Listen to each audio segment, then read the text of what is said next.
അപ്പോൾ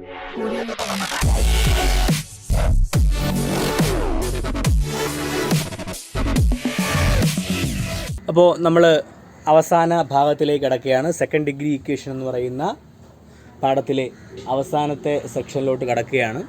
അപ്പോൾ അതിൽ നമ്മൾ ഇത്രയും നേരം പല രീതിയിലുള്ള കണക്ക് ചെയ്തു. അതിൽ സ്ക്വയർ കംപ്ലീഷൻ ചെയ്തു, അല്ലെങ്കിൽ ആദ്യം 8ാം ക്ലാസ്സിൽ പഠിച്ച a+b² ആ മോഡലിലൊക്കെ ചെയ്തിട്ടുണ്ട്. ഇനി നമുക്ക് അവസാന സെക്ഷനിൽ പഠിക്കാനുള്ളത് സെക്കൻഡ് ഡിഗ്രി ഇക്വേഷൻ്റെ, അതായത് എടുക്കുന്ന വേരിയബിളിൻ്റെ വാല്യൂ കണ്ടെത്താനുള്ള ഒരു ഇക്വേഷനായിട്ടാണ് പഠിക്കുന്നത്. ഇനി നമുക്ക് സ്ക്വയർ കംപ്ലീഷൻ അല്ല, ഇങ്ങനെ വേറെ വേറെ രീതിയിലൊന്നും ചെയ്യേണ്ട ആവശ്യമില്ല. ഏത് ക്വസ്റ്റ്യൻ വന്നാലും നമുക്ക് ഈ ഇക്വേഷൻ വെച്ച് നമുക്ക് ചെയ്യാനായിട്ട് സാധിക്കും. അപ്പോൾ നമുക്ക് എളുപ്പത്തിന് വേണ്ടിയിട്ടാണ് സ്ക്വയർ കംപ്ലീഷനൊക്കെ നമ്മൾ ഉപയോഗിക്കുന്നത്, അല്ലെങ്കിൽ ക്വസ്റ്റ്യൻ വരും എളുപ്പത്തിൽ ചെയ്യാൻ വേണ്ടിയിട്ടാണ് സ്ക്വയർ കംപ്ലീഷൻ ഉപയോഗിക്കുന്നത്. ഇത് നമ്മൾ ഏത് ഇക്വേഷൻ വന്നാലും നമുക്ക് ചെയ്യാനുള്ള ഇക്വേഷനായിട്ട് ഇതിനെ കാണാൻ പറ്റും. ആ ഫോർമുലയാണ് ഞാൻ ബോർഡിൽ എഴുതിയിരിക്കുന്നത്. ഞാൻ ആദ്യം എഴുതിയിരിക്കുന്നത് ax² + bx + c = 0 എന്ന് പറയുന്നത് എന്താണെന്ന് നിങ്ങൾക്ക് അറിയാം. ഒരു സെക്കൻഡ് ഡിഗ്രി ഇക്വേഷൻ്റെ ജനറൽ ഫോമാണ് ഞാൻ എഴുതിയിരിക്കുന്നത്. a²x² ഒരു സെക്കൻഡ് ഡിഗ്രിയുടെ ഒരു ടേം കാണും, എക്സിൻ്റെ ഒരു ടേം കാണും, കോൺസ്റ്റൻറ്റ് ടേം കാണും, = 0. ഇതാണ് ഒരു സെക്കൻഡ് ഡിഗ്രി ഇക്വേഷൻ. അങ്ങനെ ഒരു സെക്കൻഡ് ഡിഗ്രി ഇക്വേഷൻ ഈ ഫോമിൽ വന്നു കഴിഞ്ഞാൽ അതിൻ്റെ എക്സിൻ്റെ വില, അതായത് ഈ ഇക്വേഷൻ സാറ്റിസ്ഫൈ ചെയ്യുന്ന എക്സിൻ്റെ വില കണ്ടെത്താൻ എക്സിൻ്റെ വില കണ്ടെത്താനുള്ള ഇക്വേഷൻ വളരെ ശ്രദ്ധിച്ച് നോക്കുക. ഇക്വേഷൻ എങ്ങനെയാണ്? -b ± (b² - 4ac/2a). ഇത് അങ്ങനെയാണ് വായിക്കുന്നത്. ഒന്നുകൂടെ -b ± (b² - 4ac/2a). എയും ബിയും സിയും നമ്മുടെ ഇക്വേഷനിൽ കാണുന്ന എയും ബിയും സിയും തന്നെയാണ്. അതിൽ -b ഈ ± എന്താണ്? നമ്മുടെ സ്ക്വയർ റൂട്ട് എടുക്കുമ്പോൾ രണ്ട് വിലകൾ നമുക്കുണ്ടാവുമെന്ന് നമുക്ക് പഠിച്ചു കഴിഞ്ഞു. അപ്പോൾ ഇപ്പോൾ തൊട്ടാണ് നമ്മൾ അത് അപ്ലൈ ചെയ്യുന്നത്. അപ്പോൾ ഇനി മുതലെല്ലാം ഈ ഇക്വേഷൻ വെച്ച് ചെയ്താൽ മതിയാവും. ചെയ്യുന്ന രീതി നമ്മുടെ ക്വസ്റ്റ്യൻ വരുമ്പോൾ ഞാൻ കാണിച്ചു തരാം. ഇക്വേഷൻ ax² + bx + c = 0 എന്ന് പറയുന്ന സെക്കൻഡ് ഡിഗ്രി ഇക്വേഷനിലെ എക്സ് സാറ്റിസ്ഫൈ ചെയ്യുന്ന ആ ഇക്വേഷൻ സാറ്റിസ്ഫൈ ചെയ്യുന്ന എക്സിൻ്റെ വാല്യൂ കണ്ടെത്താനുള്ള ഇക്വേഷൻ ഇതാണ്. -b ± (b² - 4ac/2a). ഇതനുസരിച്ചുള്ള അവസാന സെക്ഷൻ ക്വസ്റ്റ്യനിലേക്ക് കടക്കാം. ഇക്വേഷൻ വെച്ചുള്ള ആദ്യത്തെ ചോദ്യത്തിലേക്ക് കടക്കാം. ചോദ്യം: the perimeter of a rectangle is 42 metre. Its diagonal is 15 metre. What are the length of its sides? അതായത് the perimeter of a rectangle is 42 metre. ആ ഒരു റെക്റ്റാങ്കിളിൻ്റെ പെരിമീറ്റർ 42 മീറ്ററാണ്. Its diagonal is 50 metre. അതിൻ്റെ ഡയഗണലിൽ 15 മീറ്ററാണ്. What are the its length? അതിൻ്റെ ലെങ്തുകൾ, സൈഡ്സുകൾ ഏതൊക്കെയാണ്? ലെങ്തും ബ്രെഡ്ത്തും ഏതൊക്കെയാണ്? അപ്പോൾ നേരത്തെ കണ്ടതുപോലെ തന്നെ വളരെ പ്രധാനപ്പെട്ട ചോദ്യമാണ്. പെരിമീറ്ററാണ് നമുക്ക് തന്നിരിക്കുന്നത് 42. അപ്പോൾ പെരിമീറ്ററിന് പകരം 2 × l + b എന്ന് പറയുന്ന ഇക്വേഷൻ ഉപയോഗിക്കാം. 42 അതിൽ നിന്ന് l + b = 42/2, അതായത് l + b = 42/2 21 എന്ന് കിട്ടുന്നു. അവിടെ നിന്ന് വേണം നമുക്ക് എന്ത് ചെയ്യാൻ? ലെങ്തിനെയോ ബ്രെഡ്ത്തിനെയോ അസ്യൂം ചെയ്യാൻ. അപ്പോൾ ലെങ്ത് = x. ഞാൻ ഈ പ്രാവശ്യം ലെങ്തിനെയാണ് x എന്ന് എടുക്കുന്നത്. ബ്രെഡ്ത്ത് അപ്പോൾ എത്രയാവും? 21 - x അറിയാം. ലെങ്തും ബ്രെഡ്ത്തും കൂടെ ആഡ് ചെയ്യുമ്പോൾ 21 ആയാൽ 1 x ആയി കഴിഞ്ഞാൽ ബാക്കിയുള്ളതായിരിക്കും ബ്രെഡ്ത്തായിട്ട് വരുന്നത് 21 - x. വളരെ പ്രധാനപ്പെട്ടതാണ്. ഞാൻ കഴിഞ്ഞ ക്ലാസ്സിലേ പറഞ്ഞായിരുന്നു, കഴിഞ്ഞ ക്വസ്റ്റ്യനിലേ പറഞ്ഞായിരുന്നു. വളരെ പ്രധാനപ്പെട്ട ഒരു ഇതാണ് ഈ പെരിമീറ്ററിൻ്റെ ക്വസ്റ്റ്യൻ. അപ്പോൾ അതനുസരിച്ചുള്ളൊരു പടം വരച്ചു ഞാൻ. ഒരു റെക്റ്റാങ്കിൾ വരച്ചു, ലെങ്ത് x എന്ന് മാർക്ക് ചെയ്തു, ബ്രെഡ്ത്ത് 21 - x ആയി. ക്വസ്റ്റ്യനിൽ നിന്ന് നമുക്ക് എന്ത് കിട്ടും? ഡയഗണൽ 15 എന്ന് കിട്ടും. ഡയഗണൽ മാർക്ക് ചെയ്തു 15. അപ്പോൾ ഇതും നമ്മൾ മുന്നേ ചെയ്ത ക്വസ്റ്റ്യനാണ്. ഇതാ ഇവിടെ ഒരു റൈറ്റ് ട്രയാങ്കിൾ കിട്ടുന്നു. അപ്പോൾ അതിൽ പൈതഗോറസ് ഇക്വേഷൻ അപ്ലൈ ചെയ്യുന്നു. പൈതഗോറസ് ഇക്വേഷൻ അപ്ലൈ ചെയ്യുമ്പോൾ base² + altitude² = hypotenuse². base² x² + altitude² 21 - x the whole square = 15². Okay, അപ്പോൾ അതിൽ നിന്ന് എക്സ്പാൻഡ് ചെയ്ത് തുടങ്ങാം. x², ഇതിനെ a - b the whole square വെച്ച് എക്സ്പാൻഡ് ചെയ്യുമ്പോൾ 21² - 2 × ab 2 × 21 42, 42 × x 42x + b² x² = 15² 225. Okay, ഒന്നുകൂടെ സിംപ്ലിഫൈ ചെയ്യാം. x² കൂടെ ആഡ് ചെയ്യുമ്പോൾ 2x². അടുത്തത് എക്സിൻ്റെ ടേമാണ് -42x. 21² എന്ന് പറഞ്ഞാൽ 441 = 225. നമുക്ക് എന്ത് ചെയ്യണം? ജനറൽ ഫോമാക്കി മാറ്റാൻ വേണ്ടിയിട്ട് 2x² - 42x പ്ലസ് 441 ഈ -220 പ്ലസ് 220 എടുത്ത് ഇപ്പുറത്ത് വയ്ക്കുന്നു. അപ്പോൾ -225 എന്ന് കിട്ടുന്നു =0. ഇതാണ് ജനറൽ ഫോം. അതിനൊന്ന് സിംപ്ലിഫൈ ചെയ്യാം. 2x² -42x പ്ലസ് 441 -225 എന്ന് പറഞ്ഞാൽ 216 എന്ന് കിട്ടുന്നു. 216 =0. ഇതിനെ ഒന്നും കൂടി സിംപ്ലിഫൈ ചെയ്യാം. എന്ത് ചെയ്താൽ മതി? 2 കൊണ്ട് ഡിവൈഡ് ചെയ്യാം. ത്രൂ ഔട്ട് 2x² 2 കൊണ്ട് ഡിവൈഡ് ചെയ്യുമ്പോൾ x², 42 2 കൊണ്ട് ഡിവൈഡ് ചെയ്യുമ്പോൾ 21, 216 2 കൊണ്ട് ഡിവൈഡ് ചെയ്യുമ്പോൾ 108. അപ്പോൾ ഇക്വേഷൻ ജനറൽ ഫോമായിട്ട് മാറി x² -21x പ്ലസ് 108 =0. അതിൽ നിന്ന് നമുക്ക് വേണ്ട കാര്യങ്ങൾ എഴുതാം. a = 1. a എന്ന് പറഞ്ഞാൽ 1 ആണ്. b എന്ന് പറഞ്ഞാൽ -21, എക്സിൻ്റെ കോഎഫിഷ്യൻറ്റ് -21 ആണ്. c എന്ന് പറഞ്ഞാൽ 108 ആണ്. എയും ബിയും സിയും എഴുതി വെച്ചു. ഇത് നമ്മുടെ ഇക്വേഷനിൽ കൊടുക്കാൻ വേണ്ടിയിട്ടാണ്. അതിനുശേഷം ഞാൻ എന്ത് ചെയ്തു? എൻ്റെ ഒരു രീതിയിലായിട്ട് മാറ്റി. ആദ്യം ഞാൻ ഇതാണ് നമ്മുടെ ഇക്വേഷൻ അപ്ലൈ ചെയ്യുന്നതിന് മുന്നേ ഞാൻ ഇതിൻ്റെ അകത്ത് കിടക്കുന്ന ഈ b² -4ac ഒന്ന് ചെയ്തു വെച്ചു. അപ്പോൾ അതിന് എളുപ്പം കിട്ടും. b² -4ac ചെയ്യാൻ അപ്പോൾ ബിയുടെ വില -21² -4 × 1 × 108 4ac -21 square 441 -4 × 108 432 ആണ്. 441 നിന്ന് 432 മൈനസ് ചെയ്യുമ്പോൾ 9 എന്ന് ലഭിക്കുന്നു. ഓക്കെ, ഇനി നമ്മൾ b² -4ac കണ്ടുപിടിച്ചു. ഇനി നമ്മുടെ ഇക്വേഷൻ എഴുതാം. x = -b ± √b² -4ac/2a എന്ന് പറയുന്ന ഇക്വേഷൻ എഴുതി അതിൽ സബ്സ്റ്റിറ്റ്യൂട്ട് ചെയ്യുന്നു. -b ഈ മൈനസ് ഇക്വേഷനിലുള്ളതാണ്. അപ്പോൾ മൈനസ് ഇടുക. ഇത് -21 എന്ന് പറഞ്ഞാൽ ബിയുടെ വില. അപ്പോൾ 2 -1 എവിടെ നിന്ന് മനസ്സിലായില്ല? ഒന്ന് ഇക്വേഷനിലുള്ളതും ഒന്ന് 21 നിന്നുള്ളതും. അപ്പോൾ -21 ± √b² -4ac കണ്ടുപിടിച്ചു 9/2a 2 × 1. അപ്പോൾ -21 ± √9ൻ്റെ വില 3 ആണ്. 2 × 1 2 ആണ്. ഇനി നമുക്ക് എക്സിൻ്റെ വില കണ്ടുപിടിക്കാം. -21 + 21, അതായത് എക്സിൻ്റെ വില സ്പ്ലിറ്റ് ചെയ്യുന്നു. ഈ മൈനസും പ്ലസും ± ആദ്യം പ്ലസിനെയും മൈനസായിട്ട് സ്പ്ലിറ്റ് ചെയ്യുന്നു. അപ്പോൾ എക്സിൻ്റെ വില 21, അതിന് ആദ്യം പ്ലസ് വില 21 + 3/2. അപ്പോൾ 21 + 3 24/2 12 എന്ന് കിട്ടുന്നു. ഇനി നെഗറ്റീവ് വില 21 - 3/2. അതിൽ 21 - 3 18 18/2 9. അതായത് എക്സിന് 2 വിലകൾ കിട്ടുന്നു. x = 12, x = 9. രണ്ടും പോസിറ്റീവ് വിലയാണ്. ഇനി നമ്മൾ ചിന്തിക്കണം. x = 9 ആയിക്കഴിഞ്ഞാൽ x = 12 ആയിക്കഴിഞ്ഞാൽ ലെങ്ത് 12 ആയിക്കഴിഞ്ഞാൽ പെടുത്ത എത്രയായിരിക്കും? മൊത്തം 21 - 12 9. അതായത് ഈ കിട്ടിയ 2 ആൻസറുമാണ് നമുക്ക് സെറ്റായിട്ട് വരുന്നത്, ലെങ്തും ബ്രെഡ്ത്തുമായിട്ട് വരുന്നത്. കാര്യം പെരിമീറ്റർ 21 ആയതുകൊണ്ട്. ഓക്കെ, അപ്പോൾ ലെങ്ത് = 12, ബ്രെഡ്ത്ത് = 9. വളരെ പ്രധാനപ്പെട്ട ചോദ്യം, എഴുതിയെടുത്ത് പഠിക്കുക. അടുത്തൊരു ചോദ്യത്തിലേക്ക് കടക്കാം. ചോദ്യം ഇതാണ്: how many consecutive natural numbers starting from 1 should be added to get 300? നമ്മുടെ AP യുമായിട്ട് ബന്ധപ്പെട്ട ചോദ്യമാണ്. How many consecutive natural number, തുടർച്ചയായ എണ്ണൽ സംഖ്യകൾ, സ്റ്റാർട്ടിംഗ് ഫ്രം 1 ഒന്നിൽ തുടങ്ങി തുടർച്ചയായ എണ്ണൽ സംഖ്യകൾ should be added to get how many, എത്ര ഒന്നിൽ തുടങ്ങി പോകുന്ന എണ്ണൽ സംഖ്യകൾ എത്ര എണ്ണം കൂട്ടിയാൽ 300 കിട്ടും? ഇതാണ് ചോദ്യത്തിൻ്റെ അർത്ഥം. 300. ഓക്കെ, അപ്പോൾ നമുക്കറിയാം sum of the natural number എന്ന് പറഞ്ഞാൽ നാച്ചുറൽ നമ്പറിൻ്റെ സമ്മ് കണ്ടെത്താനുള്ള ഇക്വേഷൻ നമ്മൾ ഒന്നാമത്തെ ചാപ്റ്ററിൽ പഠിച്ചിട്ടുണ്ട്. n × n+1/2 ആണ്. n × n+1/2. അപ്പോൾ നമുക്കറിയാം അതിൻ്റെ സമ്മ് എത്ര കിട്ടണം? 300 കിട്ടണം. അപ്പോൾ n എത്രയാണ്? Blaze n × n+1/2 = 300. ഓക്കെ, അതിൽ നിന്ന് ഈ 2നെ ഞാൻ സമത്തിൻ്റെ അപ്പുറത്തേക്ക് കൊണ്ടുപോകുന്നു. n × n+1 = 300 × 2 ആയിട്ട് മാറും. അതാണ് 600. 300 അവിടെ ഉണ്ട്, 2 ഭാഗം അപ്പുറത്ത് പോകുമ്പോൾ ഗുണനമാവും. 300 × 2 600.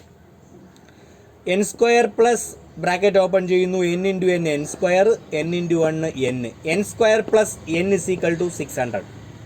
അടുത്ത സ്റ്റെപ്പിൽ നമ്മൾ സെക്കൻഡ് ഡിഗ്രി ഇക്വേഷൻ്റെ ജനറൽ ഫോം ആക്കി മാറ്റാൻ വേണ്ടി 600നെ കൂടി ഇപ്പുറത്ത് കൊണ്ടുവരുന്നു. n² plus n - 600 = 0. അതിൽ നിന്ന് a 1 എന്ന് എഴുതാം, b 1 എന്ന് എഴുതാം, c -600 എന്ന് എഴുതാം. ഇനി നമുക്ക് എളുപ്പത്തിന് വേണ്ടിയിട്ട് b² -4ac എന്ന് പറയുന്ന അളവ് കണ്ടുപിടിച്ച് വയ്ക്കുന്നു. b² -4ac = ഈ ബി എന്ന് പറഞ്ഞാൽ 1 square minus 4 A 1 C minus 600. അതായത് 1 സ്ക്വയർ 1 തന്നെയാണ്, മൈനസ് 4 മൈനസ് 600 മൈനസ് 2400 എന്ന് കിട്ടും, 2400 എന്ന് കിട്ടും. രണ്ട് മൈനസും കൂടി ചേരുമ്പോൾ പ്ലസ് ആയിട്ട് മാറും. ഈ മൈനസ് ഇക്വേഷനിലെ മൈനസ്, ഈ മൈനസ് 600 മൈനസ്, അതായത് രണ്ടും കൂടി ചേരുമ്പോൾ പ്ലസ് ആയിട്ട് മാറും. 1 പ്ലസ് 2400, അതായത് 2401, 2401 എന്ന് കിട്ടുന്നു. ഏത്? B square minus 4ac. ഇനി നമ്മൾ n എന്ന് പറയുന്ന ഇക്വേഷനിൽ കൊടുത്താൽ minus b plus or minus n എന്ന് പറഞ്ഞാൽ എക്സിന് പകരം കൊടുക്കുന്നതാണ്. Minus b variable, n minus b plus or minus square root of b square minus 4ac/2a. ബിക്ക് പകരം -1, മൈനസ് ഇവിടെ ഉള്ളതാണ്, ഇക്വേഷൻ ഉള്ളതാണ്. ബിക്ക് പകരം 1 plus or minus B square minus 4ac പകരം നമ്മൾ കണ്ടുപിടിച്ച 2401 കൊടുക്കാം /2 × 1. അപ്പോൾ -1 plus or minus 2400 square root of 2401, square root of 2401. അതാണ് ഞാനിവിടെ വലത് സൈഡിൽ ചെയ്തിരിക്കുന്നത്, ഫാക്ടറൈസേഷൻ മെത്തേഡ്. ആദ്യം 2401നെ 7 കൊണ്ട് ഡിവൈഡ് ചെയ്യുന്നു, 343 കിട്ടുന്നു. ആ 343യെ 7 കൊണ്ട് ഡിവൈഡ് ചെയ്യുന്നു, 49 കിട്ടുന്നു. എഗെയിൻ 7 കൊണ്ട് ഡിവൈഡ് ചെയ്യുന്നു, 7. അപ്പോൾ ഓരോ പെയറിൽ നിന്ന് ഒരാൾ വന്നു, ഈ രണ്ട് ജോഡിയിൽ നിന്ന് ഒരാൾ, ഈ രണ്ട് ജോഡിയിൽ നിന്ന് ഒരാൾ. 7 × 7 49. ഇത് നിങ്ങൾക്ക് എല്ലാവർക്കും അറിയായിരിക്കും, 10ാം ക്ലാസ്സായി, ഫാക്ടറൈസേഷനൊക്കെ എല്ലാവരും പഠിച്ചിരിക്കണം. 49. അപ്പോൾ 2401നെ 49 എന്ന് എഴുതാം. ഇനി സ്പ്ലിറ്റ് ചെയ്യുന്നു.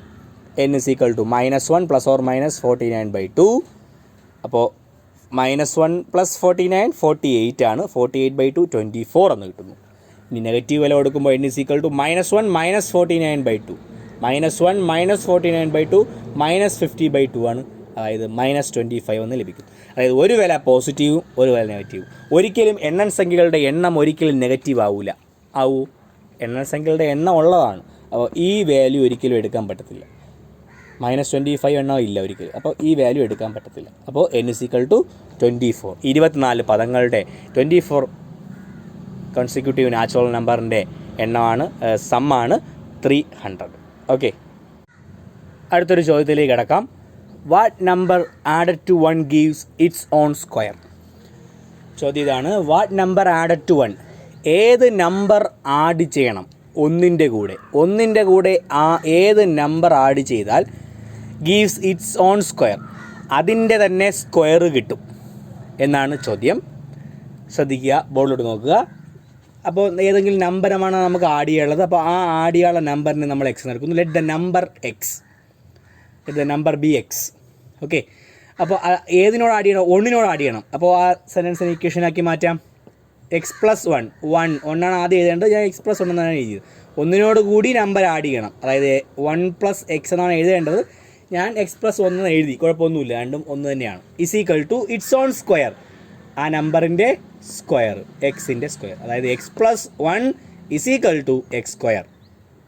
ഓക്കെ, അതിന് നമുക്ക് സെക്കൻഡ് ഡിഗ്രി ഇക്വേഷനാക്കി മാറ്റാം. x² അതുപോലെ എഴുതി, ഈ എക്സിനെ സമത്തിൻ്റെ ഇപ്പുറത്ത് കൊണ്ടുവരുന്നു, അപ്പോൾ -x ആയിട്ട് മാറി. ഈ +1നെ സമത്തിൻ്റെ ഇപ്പുറത്ത് കൊണ്ടുവരുന്നു, -1 ആയിട്ട് മാറി. ഈ സൈഡിൽ 0. എക്സിനെയാണ് ഞാൻ അവിടെ നിലനിർത്തിയത്, ബാക്കി എല്ലാത്തിനെയും സമത്തിൻ്റെ ഇപ്പുറത്ത് നിന്ന് ഇപ്പുറത്ത് കൊണ്ടുവന്നു, അതാണ് -ആയി മാറിയത്. ഇംപ്ലൈസ് ഞാൻ അറേഞ്ച് ചെയ്ത് എഴുതി. ആദ്യം x² വരുന്ന ടൈം x² -x -1 = 0. ഇതിനെ നേരെ തിരിച്ചെഴുതിയെന്നേ ഉള്ളൂ, വേറെ ഒന്നും ചെയ്തില്ല. ഓക്കെ, ഇനി second degree ഇക്വേഷൻ്റെ general ഫോമായി a = 1, b = -1, c = -1 വില കൊടുത്തു. അതിനുശേഷം b² - 4ac കണ്ടുപിടിച്ചു. b² - 4ac -1² -4 × 1 × -1, സിയുടെ വില -1² 1 തന്നെയാണ്. ഈ മൈനസിന് പകരം -4 × -1 എഗെയിൻ -4 + 1 + 4 = 5, അതായത് b² - 4ac 5 എന്ന് കിട്ടി. ഓക്കെ, അതായത് x = -b ± √(b² - 4ac/2) എന്നാണ് ഇക്വേഷൻ. വില കൊടുക്കുന്നു -1. ഇത് minus ഇക്വേഷൻ്റെതും -1ൻ്റെത് ബിയുടേതാണ് -1 ± √(b² - 4ac) 5/2a. Okay, 2 × 1, അതായത് -1 +1 ± √5/2. ഇനി സ്പ്ലിറ്റ് ചെയ്യുക. x = 1 + √5/2 പ്ലസ് വില ഓർ 1 - √5/2. ഈ രണ്ട് ഇതുവരെ നമുക്ക് ചെയ്യാൻ പറ്റും, ബാക്കി നമുക്ക് ചെയ്യാൻ പറ്റത്തില്ല. ഇതിങ്ങനെ ഇട്ടാൽ മതി. അപ്പോൾ ഒന്നാമത്തെ നമ്പർ 1+√5/2, രണ്ടാമത്തെ നമ്പർ 1-√5/2. ഇത് രണ്ടിനെയും കൂടി ഒന്ന് ആഡ് ചെയ്താൽ അതിൻ്റെ തന്നെ സ്ക്വയർ നമുക്ക് ലഭിക്കും. ഓക്കെ, അപ്പോൾ ഞാൻ നിങ്ങൾ ശ്രദ്ധിക്കുക, എന്തിനാണ് ആദ്യം ഈ എയും ബിയും സി എഴുതിയിട്ട് B² - 4AC എന്ന് ആദ്യം ചെയ്യുന്നത്? ഈ B² - 4AC ആണ് നമ്മുടെ ആൻസർ കണ്ടെത്തുന്നതിലെ ഒരു മുഖ്യ ഇക്വേഷൻ എന്ന് പറയുന്നത്. അതായത് B² - 4AC മലയാളത്തിൽ വിവേചകം, ഇംഗ്ലീഷിൽ ഡിസ്ക്രിമിനൻ്റ് എന്ന് പറയും. ഡിസ്ക്രിമിനൻ്റ്, അതായത് ഇത് നോക്കിയാണ് നമുക്ക് ആൻസർ ബാക്കി ചെയ്യാൻ പറ്റുമോ ഇല്ലയോ എന്ന് കണ്ടെത്തുന്നത്. അതായത് B² - 4AC ഇവിടെ പോസിറ്റീവോ സീറോയോ വന്നാൽ, പോസിറ്റീവ് നമ്പറോ സീറോയോ വന്നാൽ നമുക്ക് ചെയ്യാനായിട്ട് സാധിക്കും.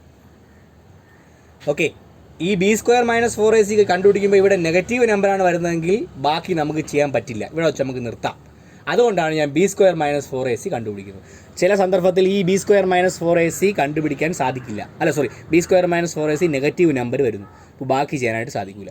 അതിൻ്റെ ഒരു മോഡൽ ക്വസ്റ്റ്യനാണ് മുമ്പ് ഒരു ക്വസ്റ്റ്യൻ ചെയ്തതിൽ ഡയഗണൽ 15 ആവുമോ, ഡയഗണൽ 10 ആവുമോ എന്നൊക്കെ ഒരു ചോദ്യത്തിൽ അതിൽ ഈ B² - 4AC വെച്ച് ചെയ്യുകയാണെങ്കിൽ അതിലൊരു ക്വസ്റ്റ്യൻ ഇവിടെ നെഗറ്റീവ് നമ്പർ വരുന്നു, ഓർമ്മയുണ്ടോ? അത് ഇവിടെ വെച്ച് കിട്ടും, അപ്പോൾ ബാക്കി ചെയ്യേണ്ട ആവശ്യമില്ല. ആ ക്വസ്റ്റ്യന് ഈ മോഡലിൽ വെച്ച് ചെയ്യാം. ഇനി B² - 4AC പോസിറ്റീവ് നമ്പർ ആണെങ്കിൽ 2 ആൻസറുകൾ കിട്ടും, ഒരു പോസിറ്റീവ് ആൻസർ കിട്ടും, ഒരു നെഗറ്റീവ് ആൻസർ കിട്ടും. ഇനി B² - 4AC 0 ആണെങ്കിൽ, 0 ആണെങ്കിൽ ഒരൊറ്റ ആൻസറേ കിട്ടുകയുള്ളൂ, 2 ആൻസർ കിട്ടത്തില്ല. ഓക്കെ, ഇനി B² - 4AC നെഗറ്റീവ് നമ്പർ ആണെങ്കിൽ നമുക്ക് ബാക്കി ചെയ്യാൻ സാധിക്കില്ല, അവിടെ വെച്ച് നമുക്ക് മതിയാക്കാം. അപ്പോൾ B² - 4AC ആശ്രയിച്ചാണ് നമ്മുടെ ആൻസറുകൾ വരുന്നത്. അതൊരു പോസിറ്റീവ് നമ്പർ ആണെങ്കിൽ 2 ആൻസറുകൾ കിട്ടും, ഒരു നെഗറ്റീവ് നമ്പർ ആണെങ്കിൽ ആൻസർ ഇല്ല, 0 ആണെങ്കിൽ ഒരു ആൻസർ കിട്ടും. B² - 4ACയെ ഡിസ്ക്രിമിനൻ്റ് അഥവാ വിവേചകം എന്ന് പറയുന്നു. ഓക്കെ, മറ്റൊരു ചോദ്യത്തിലേക്ക് കടക്കാം. In writing the equation two construct A rectangle of specified perimeter and area, the perimeter was wrongly written as 24 instead of 42. Writing the equation, ഒരു ഇക്വേഷൻ എഴുതി, ടു കൺസ്ട്രക്ട് എ റെക്റ്റാങ്കിൾ, ഒരു rectangle construct ചെയ്യാനുള്ള equation എഴുതി, of specified perimeter and area, ഒരു പ്രത്യേകതരം പെരിമീറ്ററും ഏരിയയുമുള്ള ഒരു rectangle construct ചെയ്യാനുള്ള ഒരു ഇക്വേഷൻ എഴുതിയപ്പോൾ the perimeter was wrongly written as, തെറ്റായി എഴുതി, റിട്ടൺ ആസ് 24 എന്ന് എഴുതി, ഇൻസ്റ്റെഡ് ഓഫ് 42 42 പകരം 24 എഴുതി. The length was then computed as 10 metre, length compute ചെയ്തു, എത്രയാണെന്ന് 10 എന്ന് കമ്പ്യൂട്ട് ചെയ്തു. What is the area in this problem, എത്രയാണ് ഏരിയ, ഈ പ്രോബ്ലത്തിലെ ഏരിയ എത്രയാണ്? What are the length of the sides of rectangle, the correct പ്രോബ്ലത്തിലെ ലെങ്തും ബ്രെഡ്ത്തും എത്രയാണ്? ഓക്കെ, ഉത്തരത്തിലേക്ക് കിടക്കാം. നമുക്ക് ആദ്യം റോങ്ലി റിട്ടൺ ആസ് 24 വെച്ച് നമുക്ക് തുടങ്ങാം. 2 × L + B = 24, പെരിമീറ്റർ 24 എന്നാണ് എഴുതിയത്. അതിൽ നിന്ന് L + B = 24/2 12 എന്ന് കിട്ടി, എല്ലും ബിയും 12 എന്ന് കിട്ടി, L + B = 12 എന്ന് കിട്ടി. അതിൽ ഗിവൺ 10 നമുക്ക് ആൻസർ ലഭിച്ചു എന്നും പറഞ്ഞിട്ടുണ്ട്. അപ്പോൾ L = 10 ആയിക്കഴിഞ്ഞാൽ ബ്രെഡ്ത്ത് എത്രയായിരിക്കും? എല്ലും ബിയും കൂടെ 12 ആയാൽ L 10 ആയിക്കഴിഞ്ഞാൽ ബി എത്രയായിരിക്കും? 2 ആയിരിക്കും, 12 - 10 ആയിരിക്കും ഇല്ലേ? അപ്പോൾ എല്ലും ബിയും കിട്ടിക്കഴിഞ്ഞാൽ ഏരിയ കണ്ടുപിടിക്കാം. L × B ആണ്, ലെങ്ത് × ബ്രെഡ്ത്ത് ആണ്. A = 10 × 2 = 20 m². അതായത് ഏരിയ എത്ര എന്നാണ് കിട്ടുന്നത്? 20 എന്നാണ് കിട്ടുന്നത്. മനസ്സിലായല്ലോ? 24 എന്ന് എഴുതിയപ്പോൾ ലെങ്ത് 10 എന്ന് കിട്ടിയാൽ ബ്രെഡ്ത്ത് 2 ആവും. കാര്യം L + B 12 ആണ്. അപ്പോൾ ഏരിയ 10 × 2 = 20 m². ഇനി കറക്റ്റായിട്ടുള്ള പെരിമീറ്റർ എത്രയാണ്? 42 ആണ്. ഇനി അത് വെച്ച് നമുക്ക് ചെയ്ത് നോക്കാം. 42 ആണ്. അപ്പോൾ 2 × L + B = 42, L + B = 42, ഈ 2 അപ്പുറത്ത് പോകുമ്പോൾ /2 ആവും, 21 ആയിട്ട് മാറും. L + B = 21 ആയിക്കഴിഞ്ഞാൽ എല്ലിനെ നമുക്ക് എന്ത് ചെയ്യാം? അവിടെ ലെങ്തും ബ്രെഡ്ത്തും നമുക്ക് അറിയില്ല. 42 ആണെങ്കിൽ L y ആയിട്ടും B യെ 21 - y. കാര്യം ഞാൻ എക്സിന് പകരം y എടുക്കുന്നേ ഉള്ളൂ, വേറെ പ്രശ്നങ്ങളൊന്നും സംഭവിച്ചില്ല. y ഒരു വേരിയബിൾ y ആയിട്ട് എടുത്തു. അപ്പോൾ ലെങ്തിനെ y എന്ന് അസ്യൂം ചെയ്തു, ബ്രെഡ്ത്തിനെ 21 - y ആയിട്ട് നമുക്ക് കിട്ടി. ഏരിയ 20 ആണ്. ഏരിയ നമുക്ക് 20 എന്ന് എടുക്കാനേ നിർവാഹമുള്ളൂ. കാര്യം നമ്മളെ ഫസ്റ്റ് പ്രോബ്ലത്തിൽ ഏരിയ 20 എന്നാണല്ലോ ആൻസർ നമുക്ക് കിട്ടുന്നത്. ഓക്കെ, അപ്പോൾ ഏരിയ 20 ആയിക്കഴിഞ്ഞാൽ y × 21 - y = 20. എല്ലിനും ബിക്കും വില കൊടുത്തപ്പോൾ ലെങ്ത് × ബ്രെഡ്ത്ത് = 20. അപ്പോൾ ബ്രാക്കറ്റ് ഓപ്പൺ ചെയ്യുമ്പോൾ 21y - y² = 20 എന്ന് കിട്ടും. y കൊണ്ട് ഓപ്പൺ ചെയ്യുമ്പോൾ y into 21 21y, y into y square is equal to 20. ഒന്ന് അറേഞ്ച് ചെയ്താൽ -y square plus 21y is equal to 20. Okay, അതിൽ നിന്ന് മൈനസ് കൊണ്ട് ത്രൂ വോൾട്ട് മൾട്ടിപ്ലൈ ചെയ്യുകയോ ചിഹ്നങ്ങൾ പരസ്പരം മാറ്റി എഴുതുകയോ ചെയ്താൽ y സ്ക്വയറിൻ്റെ ചിഹ്നം പ്ലസ് ആവും. y സ്ക്വയർ -21y, ഈ 20 ഇവിടെ കിടന്ന് മൈനസ് ആവും, സമത്തിൻ്റെ അപ്പുറത്തും വീണ്ടും പ്ലസ് ആയിട്ട് മാറും. +20 ഈസ് ഈക്വൽ ടു 0. അതിൽ നിന്ന് a is equal to 1, b is equal to -21, c is equal to 20 എന്ന് എഴുതാം. b സ്ക്വയർ -4ac ചെയ്യുമ്പോൾ -21 സ്ക്വയർ -4 ഇൻറ്റു 1 ഇൻറ്റു 20. 21ൻ്റെ സ്ക്വയർ 441, മൈനസിൻ്റെ സ്ക്വയർ പ്ലസ് ആയിട്ട് മാറും. 441 -80 ഡിവൈഡ് ബൈ 3 എത്രയെന്ന് കിട്ടും? 361 എന്ന് കിട്ടും. 441ൽ നിന്ന് 80 മൈനസ് ചെയ്യുമ്പോൾ 361. ഇനി നമുക്ക് വൈയുടെ വില കണ്ടുപിടിക്കാം. -b plus or minus square root of b square -4ac by 2a എന്ന് ലഭിക്കുന്നു. അപ്പോൾ നമ്മൾ അവിടെ വാല്യൂ സബ്സ്റ്റിറ്റ്യൂട്ട് ചെയ്യുമ്പോൾ മൈനസ് ഓഫ് -21 ഇവിടെ y ആണ്, ഇവിടെയും y ആണ്. Minus of -21 plus or minus root of b square -4ac പകരം 361 ബൈ 2 ഇൻറ്റു 1. മൈനസ് ഓഫ് -21 എന്ന് കിട്ടുന്നു. 361ൻ്റെ സ്ക്വയർ നമ്മൾ കാണാതെ പഠിച്ച് വെച്ചിട്ടുണ്ട്. 25 വരെ ഞാൻ കാണാതെ പഠിച്ച് വയ്ക്കാൻ പറഞ്ഞിട്ടുണ്ട്. അപ്പോൾ 19 എന്ന് ലഭിക്കുന്നു ബൈ 2. ഇനി സ്പ്ലിറ്റ് ചെയ്യുന്നു. y is equal to 21 plus 19 by 2. 21 plus 90 40 ആണ്. 40 ബൈ 2 20 എന്ന് കിട്ടുന്നു. അടുത്ത answer y is equal to 21 minus 19 by 2. 21 minus 19 2 ആണ്. 2 ബൈ 2 1 എന്ന് ലഭിക്കുന്നു. അപ്പോൾ രണ്ട് ആൻസറുകൾ കിട്ടുന്നു, ഒന്ന് 20യും ഒന്ന് 1. ഇനി നോക്കി, നമ്മുടെ l+b എത്രയാണ്? 21 ആണ്. അപ്പോൾ y 20 ആയിക്കഴിഞ്ഞാൽ, ലെങ്ത് 20 ആയിക്കഴിഞ്ഞാൽ ബ്രെഡ്ത്ത് 1 ആയിട്ട് മാറും. ഇനി ലെങ്ത് 1 ആയിക്കഴിഞ്ഞാൽ ബ്രെഡ്ത്ത് 20 ആയിട്ട് മാറും. അപ്പം രണ്ടും ഒരു ആൻസർ തന്നെയാണ്. അപ്പോൾ നമ്മളെ പെയർ എങ്ങനെ എടുക്കാം? Length is equal to correct what are the length of the sides of the correct പ്രോബ്ലത്തിലെ ലെങ്ത് എത്രയാണ്? 20യും ബ്രെഡ്ത്ത് എത്രയാണ്? 1ഉം ആയിരിക്കും. വളരെ പ്രധാനപ്പെട്ട ചോദ്യമാണ്. വളരെ ശ്രദ്ധിച്ച് എഴുതിയെടുത്ത് സ്റ്റെപ്പുകൾ എങ്ങനെയൊക്കെയാണ് വന്നതെന്ന് ഓർക്കുക. ഇത് തെറ്റിപ്പോയ ആൻസറും ഇത് കറക്റ്റായിട്ടുള്ള ആൻസറുമാണ്. തെറ്റിപ്പോയതിൽ എല്ലും ബിയും 10ഉം 2ഉം ആയിരുന്നു എങ്കിൽ ഏരിയ 20 ആവും. ആ 20 വെച്ചാണ് ബാക്കി നമ്മൾ ചെയ്തു പോകുന്നത്. 42 ആയിട്ട് നമ്മളെ കറക്റ്റ് ആൻസർ നമുക്ക് ലഭിക്കുന്നു. ഓക്കെ, ഇതോടുകൂടി നമ്മുടെ സെക്കൻഡ് ഡിഗ്രി ഇക്വേഷൻ അവസാനിക്കുകയാണ്. നമ്മൾ എല്ലാവരും എല്ലാ പ്രോബ്ലങ്ങളും ഒന്ന് ചെയ്ത് മനസ്സിലാക്കി നോക്കുക. സംശയം ഉണ്ടെങ്കിൽ ലൈവ് ക്ലാസ് വരുമ്പോൾ ചോദിക്കുക.